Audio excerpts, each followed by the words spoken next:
Chamberlain 1938, image by YouTube.com, permission details DMCA. It's difficult not to compare the most recent summit in Helsinki between an aggressive dictator, Vladimir Putin, and a naive Western leader, Donald Trump, with the infamous meeting, almost exactly 80 years ago, between German Chancellor Adolf Hitler and British Prime Minister Neville Chamberlain.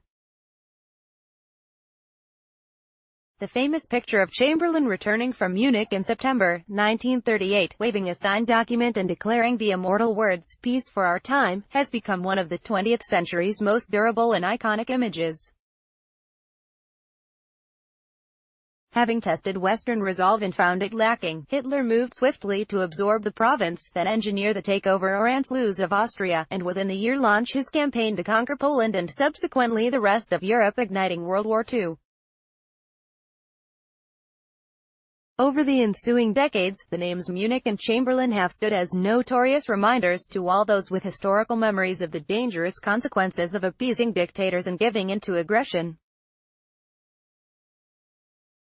Trump's mysterious admiration of Putin, a Russian nationalist strongman who has already transformed European boundaries by military means in Georgia, Crimea, a Russian-speaking region of neighboring Ukraine, and by continuing to intervene and destabilize eastern Ukraine, was on obsequious display last week in Helsinki. Even more puzzling, his inability or unwillingness to accept the unanimous findings by his own intelligence services that Russia and Putin had mounted covert attacks on America's own electoral systems in 2016, and were planning to do so in 2018, have left many Americans in a state of disbelief, unnerving even some of his most loyal Republican political supporters. Trump and Putin 2018, image by CNN.com, permission details DMCA. More disturbing to America's European allies have been Trump's own sustained attacks on the cornerstone policies devised in the aftermath of the World War to keep the peace in Europe and further the development of democratic governments worldwide.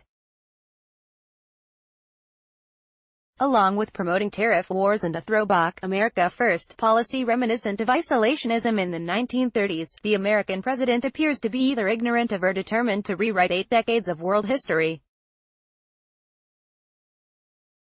While Putin is no Hitler and Russia currently lacks Nazi Germany's global ambitions, a destabilized European Union and fractured NATO alliance certainly further the long-standing Russian goals of strongly influencing and even potentially dominating the continent, politically and economically if not militarily. Neighboring countries, until recently under direct Soviet control, many with Russian-speaking minorities, have valid and renewed concerns about America's commitment to their protection. True to form, and despite serious criticism at home and abroad, and evidently against the better judgment many in his own administration, Donald Trump doubled down on his policy by deciding to honor Vladimir Putin with an invitation to visit the White House in the fall for another summit. Recent reports indicate that opposition from Republican Party leaders and political considerations relating to midterm elections may well cause a delay in the proposed second Trump-Putin summit, or if Putin has his way, its transfer to Moscow. Still, whenever or wherever it occurs, it's hard to imagine a more appropriate or ominous way to commemorate the events in Munich those 8 decades ago.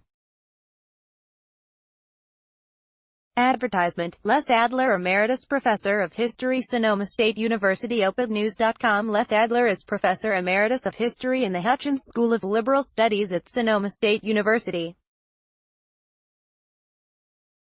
A specialist in 20th-century American history, his academic publications have dealt with America during the Cold War era and on. More. Share author on social media. The views expressed herein are the sole responsibility of the author and do not necessarily reflect those of this website or its editors.